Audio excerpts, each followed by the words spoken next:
to episode 49 of Comics and Us. I'm Lumpy. And I'm Chris. And I'm TJ.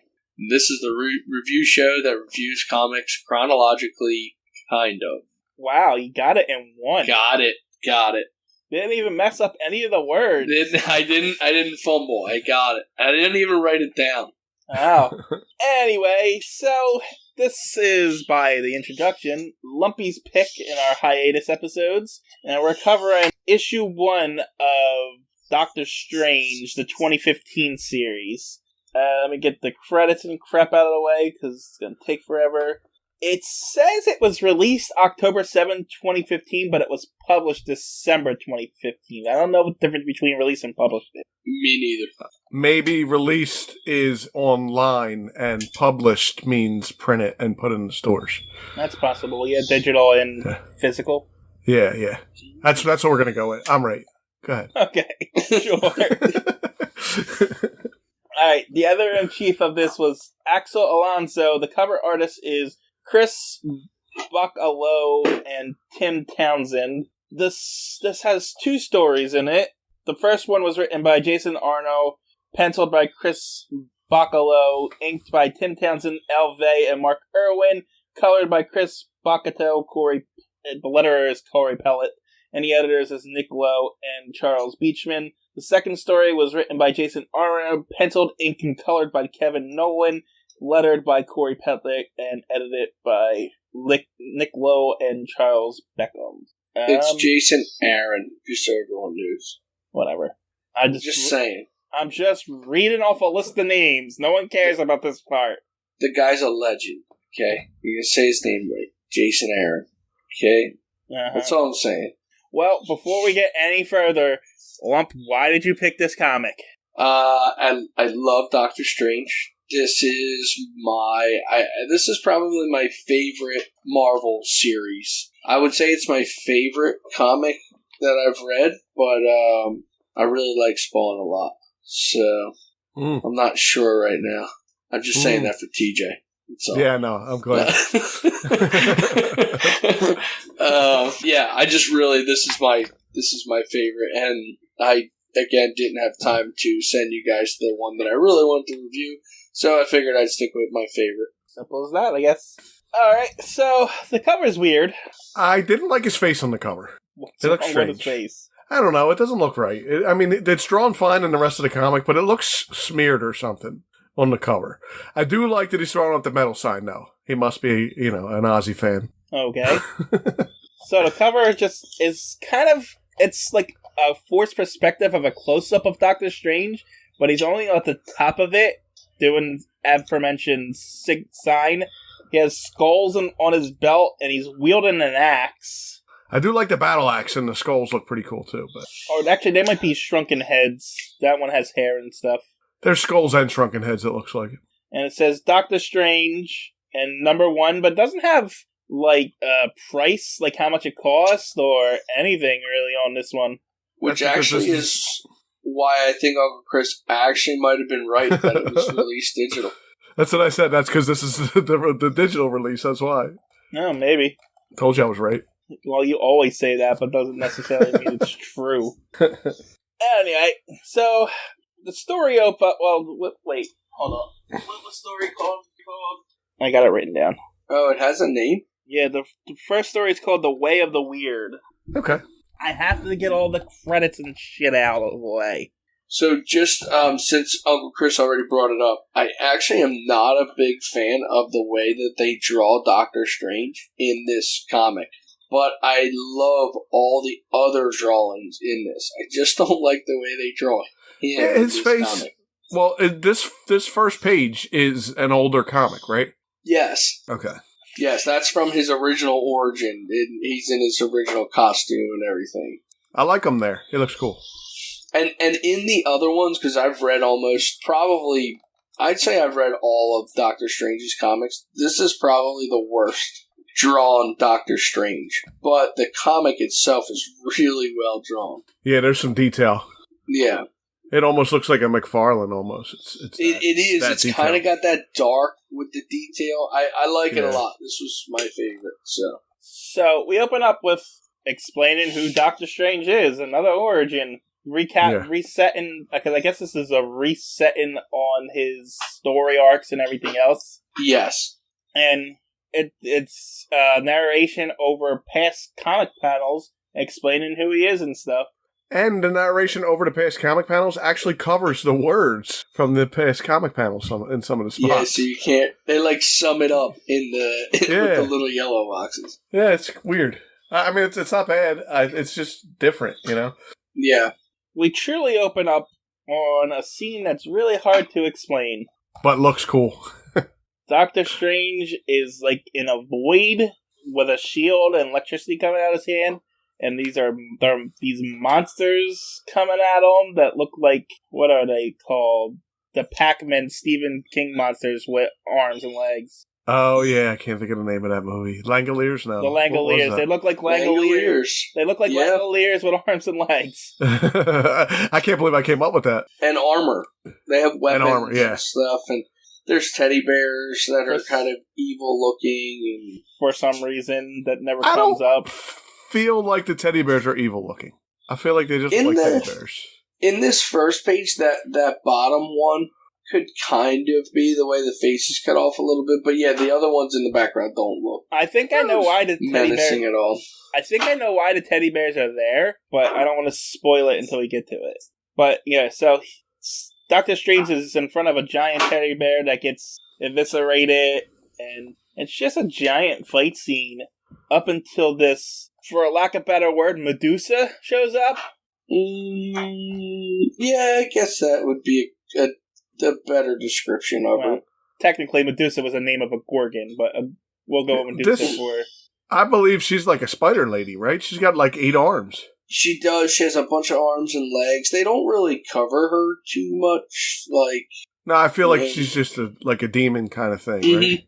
Anyway, yes. One of the Langoliers tries to eat Doctor Strange and doesn't go well, and then there are flowers for some reason, and... Well, if you know anything about Doctor Strange, it's always psychedelic and crazy when when he's fighting and he's in this dream realm or whatever it's called. Yeah, he's in another dimension basically. Yeah, and that's kind of what explains what these things are. They're parasites and different things on the other planes. And he's fighting them, and then he ends up kissing the Medusa lady thingy. Well, he thinks she's into him. That's why. And then he thinks everyone's into him. So. Yeah. And so they kiss, and then he wakes up, essentially. But it wasn't like a dream sequence. He was in the psyche of an 8-year-old or something? Yeah, it was definitely a child, boy. Yeah. Anyway, I think the teddy bears were just the kid's imagination and his psyche being overtaken by those parasites that he was fighting, because there's a teddy bear in the kid's bed. Right. He's trying to think of the teddy bear, too. Like, it's the good side of him and the bad side, maybe. Well, I think that's what his psyche was, and then the parasites are there invading his mind. Ah, right. Okay. Giving him nightmares and stuff and making him think crazy. Yeah. And so, the kid also has got a Wolverine action figure and a Spider-Man drawing. Yeah, and he's got, this sword, and there's another action figure, which I think is the Thing. That's what I thought, too, from Fantastic Four. I'm not positive. And he's got a smiley face rug, which could be Watchmen. Yeah, it's true. No, this is Marvel. You can't put DC stuff in Marvel. That's true, I forgot. No, you're right. Is Watchmen DC? Yeah, it is. Yeah. Oh, okay. Yep, you're right. Anyway, Doctor Strange saves the day, and there's some, dialogue about, It's funny. The parents basically thanking him and... Yeah, but they were like, was he just making kissing sounds? So he leaves out the window for some reason. Because comic book people like to use windows instead of doors. That's why. We know this already. Well, this is a whole different universe. Yeah, it's comics. This Doctor Strange... I do like how it's drawn. I don't like this Doctor Strange either. His cape looks weird. He doesn't have the gray streaks on the sides of his hair. I told you, the way they draw him in this whole comic, it's not... even in the whole series, I'm not a huge fan of the way he's drawn in it. I love this comic. I just don't like him. Yeah. His drawing. Yeah, I see it. So he's coming down from the window, walking down his cape, because he's just showing off at this point. Or is it his scarf? I'm sorry, his scarf. It's cape. No, that's his cape. He's floating down on his magic cape. But it looks like a scarf from there on. I'm trying to remember what it's called and why I can't remember what the cape is. It does turn magical cape. It does turn into a scarf, like he's trying to hide it or something, though. Yeah, what the hell is it called? Anyway, so his third eye opens, which is an eye on his forehead, and he sees what no one else sees, like parasites and other monsters that latches onto us. He's talking about how organisms are living off us, and it's more than what we see, and it's just a bunch of monsters. But then he sees a really weird one attacking some guy, and he tells him to be off, and then it eats him. Did you just go way ahead of me? Ah, there it goes. I see it. It's the cape of levitation, just in case anybody was wondering. No, I didn't go that far ahead of you. I just I skipped a couple panels of him walking. Yeah, I got it. It eats him. Right, but it doesn't look like anything's happening in the real world, but he's really being eaten by this thing. And then he breaks out of it and kills it. And then he walks through a wall, because he really needs a drink, into a bar. Yes, the bar. The bar with no doors. Yeah. A magician's only lounge, hidden deep within the spells of New York City, where he's meeting up with some people. Dr. Voodoo, Shaman, and the Scarlet Witch. I have no idea who Dr. Voodoo or Shaman are, but I know the Scarlet Witch. Yeah. I don't really know who Shaman is. I know Dr. Voodoo, because he's been in a couple other comics, but I don't think I've ever seen anything with Shaman. I don't know. Shaman's like an Indian, stereotypical Indian guy. Yeah, he's one I don't know him. Now, Dr. Voodoo looks cool. He's got dreadlocks, he's got sunglasses on. Yeah, but he's stereotypical too. Yeah, I mean, because he's a voodoo doctor. The voodoo doctor. Yeah, stereotypical voodoo doctor, exactly. Yeah. Well, I mean, you gotta have stereotypes. That's why they're there. Yes.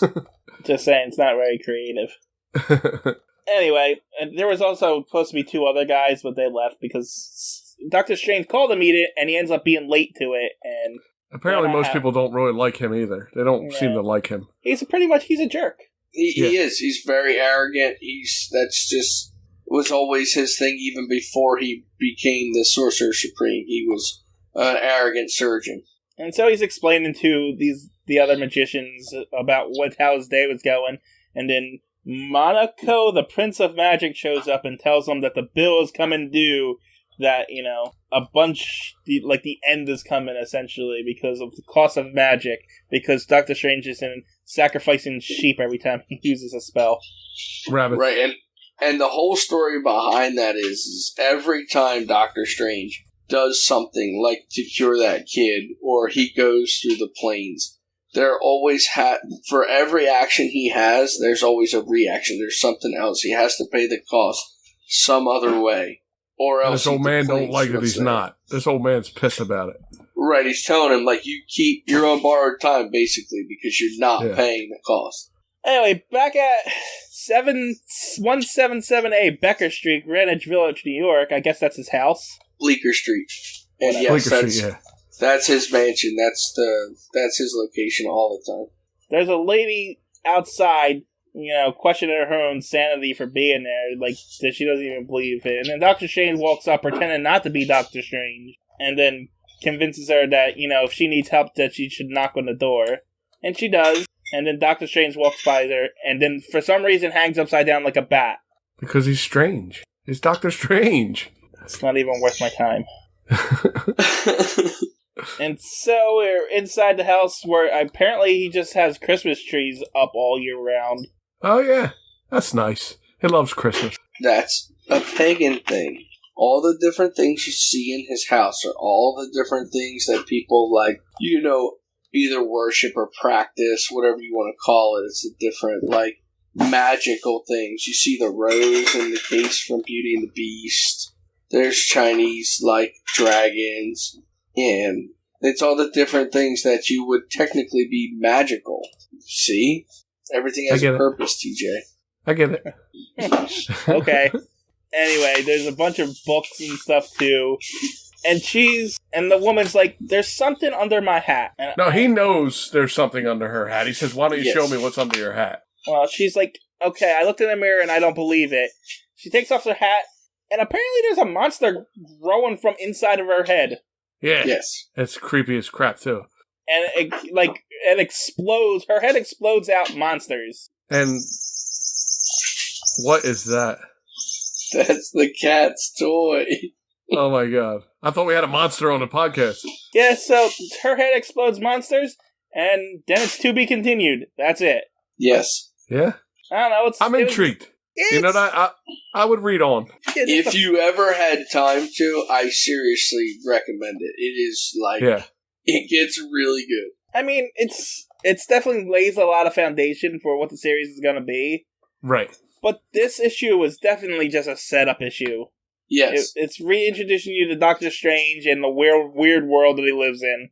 And so... And she becomes a big part of the series, obviously. That's why they're bringing her in. And then there's a couple other characters that do get introduced. The bar and the other people in the bar do become part of the series. It's a really interesting series. It's something that I do recommend to check out. If you ever were sick of what you're reading, check it out. It's worth it. Yeah. Anyway, we're not done yet. We still got another story here. Yes. Because there's a backup story. And this one is called The Common Slaughter.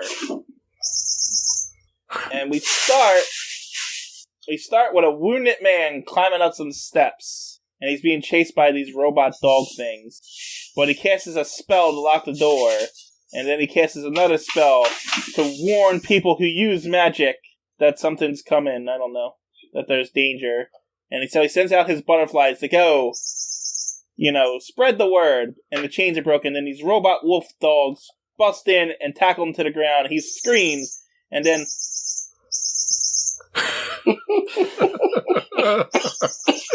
I was trying to wait to see how long you would just ignore it.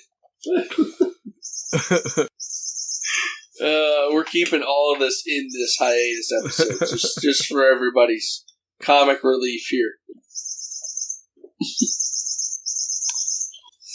TJ? I'm going to take it away from you. Yeah. I like it. I think we should use it as one of our sound effects for when we turn the page or something.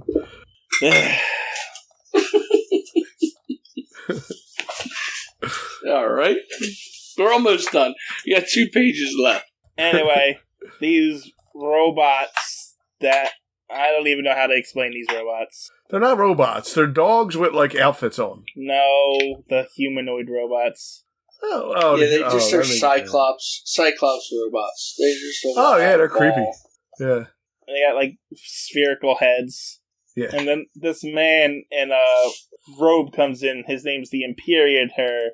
And he's going to destroy all magic, this is what I'm guessing here. To kill all the mages. And he blows up the magic guy's butterfly so they can't warn anybody. And then we get a final splash page of people burning at the stake down underneath a tower. And one butterfly's talking as he falls, too. It's just a message, he would repeat it into it. Ah, okay. Yeah, it was a message butterfly or whatever. Oh, right, I see it. I see the whole message now. If you have the magic, hear these words. I got you. Yep. And it's just set up, it's just showing you what the villain of the story is going to be. So it looks like science versus magic is what it's going to be. Now, do you guys think you're going to read this? Eventually, maybe, yeah. I like how it's drawn a lot. I do enjoy how it's drawn a lot. And it looks crazy enough that I think I would like it. It's worth a read. I would spoil some stuff, but if you're going to read it, it's worth a read. It's really good. I don't know. I was going to say if you want to spoil, but I don't know if the listener wants you to spoil it. That's the problem is I won't spoil for the listener. All right. So, any closing remarks on these 2 stories? They come together in this series. If you get a chance to read it, it is well worth it. What the setup from this book is really well done. If you get time to read it, it comes together really cool. All right. Anything to say from you, Uncle Chris? No. I mean, I would check it out. I definitely like the drawing. The artwork's good. I don't know that I like that Doctor Strange, but that's just not. I hate it. Yeah. I think it gets a little better, towards the end, or maybe I just get used to it. But the drawing of him himself, I hate. But the rest of the drawings are really well done. I guess on that note, you cats got anything else to say? So, okay. I searched the internet far and wide for a Doctor Strange joke, and I don't understand them. So I'll give you two, and maybe you can explain to me. Now, I do kind of understand this one. I think it says, why does Doctor Strange never have Wi-Fi issues? Because he uses the Aethernet. That's where he goes, right? Yeah, the Aether is the mist, like, between dimensions. Okay. Now, the other one is, I don't get this one at all. Why did Doctor Strange cross the road? And then it just says the wind blew him far. I do not get that.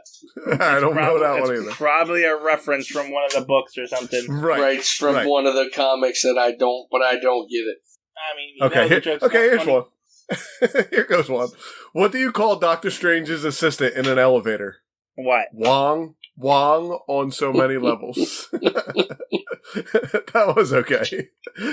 Because his assistant's name's Wong. He's Wong. I'm actually really surprised because Wong is a big part of this series. He is not in the first comic at all. And I thought he was, and then I read it again and I was like, wait a minute. Why does Wong not come out? He's in the next comic, 100%. So, he's in it. Are you saying there's something Wong with this comic? There's something Wong here. Get it, TJ? There's something TJ, come on. I hear you giggle.